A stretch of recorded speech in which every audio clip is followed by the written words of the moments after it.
Want to know how to add lines in Filmora? Well, in this video, I'm going to show you an easy step-by-step guide on how to do it. It's super simple, so let's get straight to it. Now first off, import any video that you like. Now let's say I want any line that is possible right here in the middle of my video.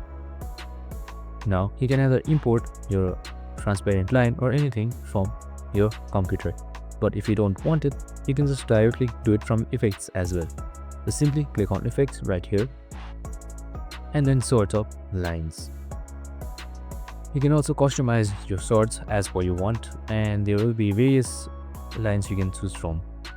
So I will select this glitch lines 1 and then make sure you drag and drop it to the timeline and keep it above the imported video so that the effect can take place.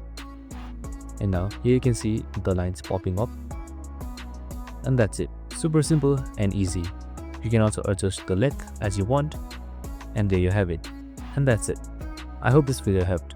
If it did, make sure to like, subscribe and tune in with us for more of these videos. See you in the next one.